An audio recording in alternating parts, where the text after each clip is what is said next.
morning, everyone. It is a nice fall, officially fall, morning on the mountain, and there's no more bugs around. A couple flies here and there, but for the most part it's super nice compared to summer. I don't like summer. I'm not a summer guy. I don't like the heat. Cat, you're moving my camera. I don't like the heat. I don't like the bugs. I am winter, fall, spring. So most of the year I'm pretty happy. Summer, not so much. So I usually can't wait. People are like, oh, I can't wait to summer to go fly. I'll fly. I sometimes think so myself during winter. Oh, I want to fly every day. The days are longer, but then it's super hot, it's buggy.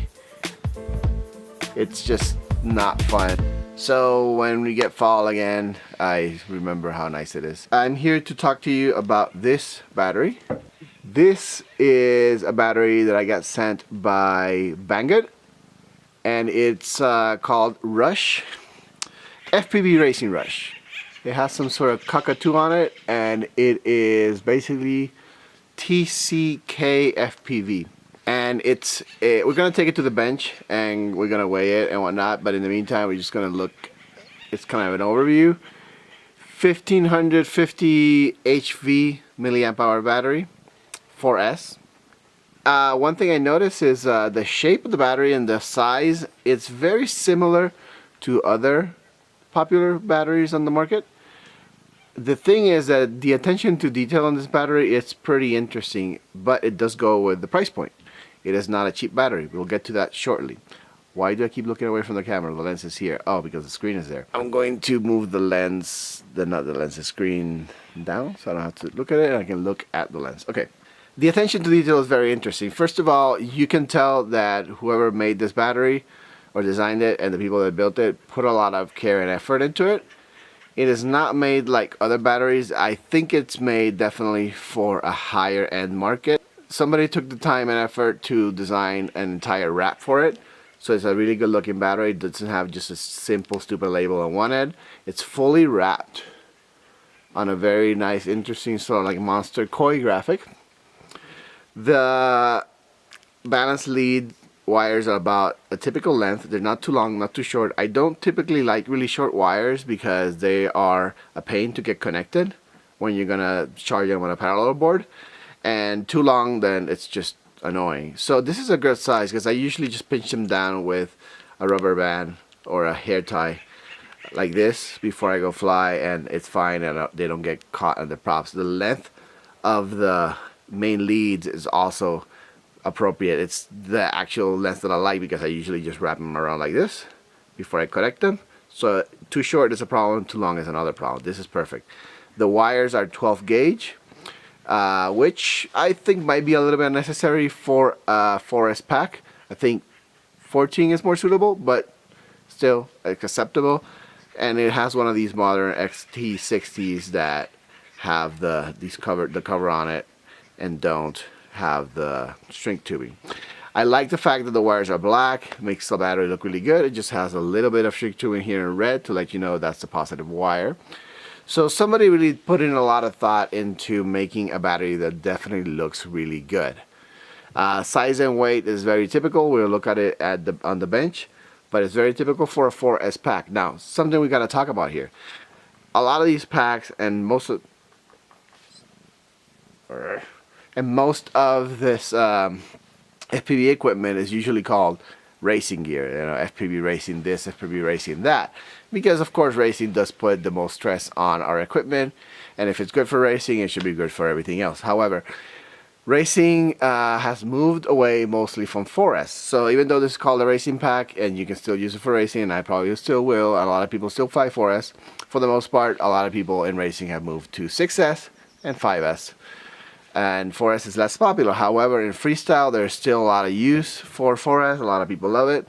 I still fly 4S freestyle. I intend to keep doing so, even though a lot of my racing stuff is going to go to 5 and 6S. One thing I noticed about this pack is that it comes not with that brittle, sort of like really thin shrink tubing that comes with other packs, which is probably cheaper and also makes it lighter.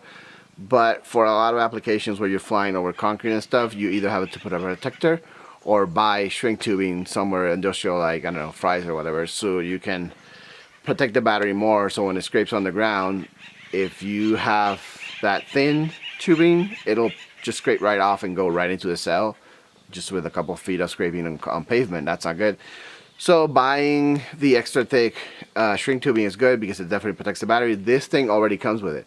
So this clear shrink tubing you have here is very, very similar to the stuff I buy at Fry's. It feels just like it, and I'm pretty sure that's what it is. So it's nice because it's already kind of thick. Yeah, it probably has a little bit of weight, but it adds to the protection.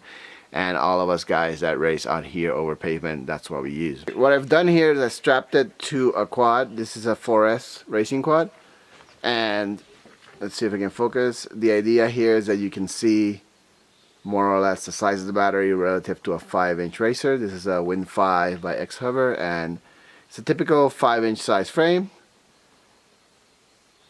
This is for 4S, so the motors are 2500 kV.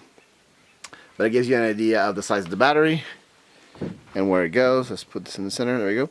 And normally I would just pinch the lead here under the strap and just feed this over and connect it there so it stays high above the props. Let's put it right there so you can see it.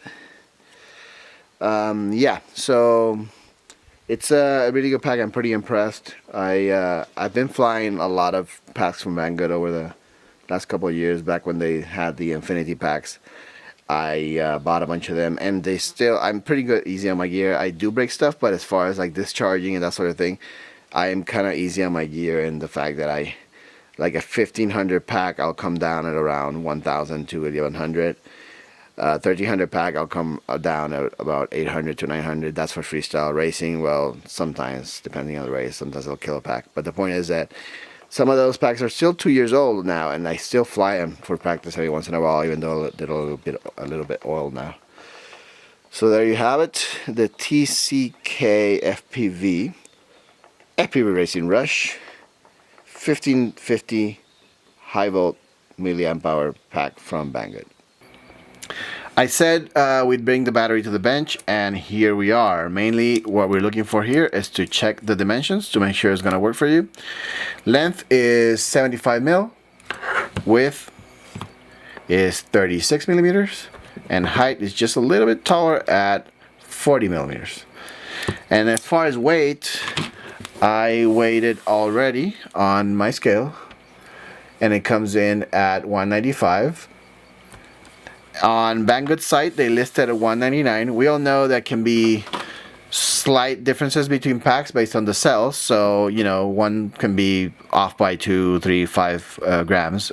So between 195 to 199 is a good way of stating it. It's definitely a sub 200 gram pack, and that is good for such a powerful 1500 or 1550 milliamp hour 4S. Now the price is kind of high. I don't know why. I know it's a high quality pack, but it's listed around $48. And yeah, I know a lot of you is going to agree that's really steep. I do so as well. Luckily, Banggood has provided a coupon code to get it for less, in the mid-30s, I believe. And so if you want it, if you really want to try it, there's a link in the description for the battery, as well as a coupon code to get it for a mid-30s price.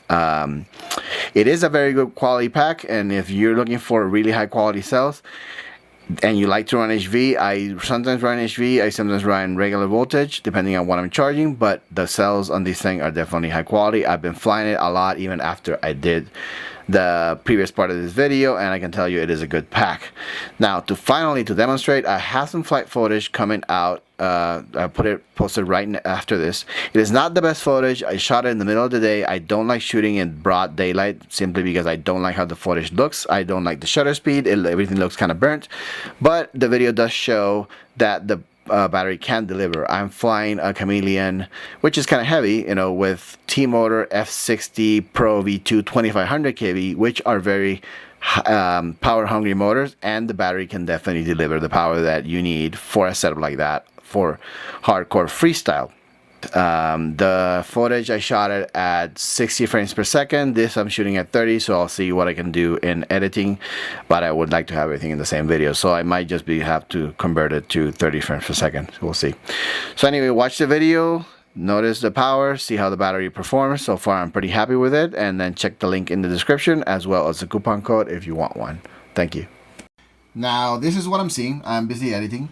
I'm interjecting here to make a note. I decided I'm not going to attach the flight footage to this video because I shot it at 60 frames per second. It's already in the middle of the day. I don't want to push it down to 30 because it's going to look bad. So check the video description. There's a link to the flight footage. Go ahead and click there so you can watch the flight footage that I'm talking about. And then we'll close this video here. So please go ahead and thumbs up, subscribe, and share. It'll really help the channel. And go ahead and watch the flight footage, and see you later.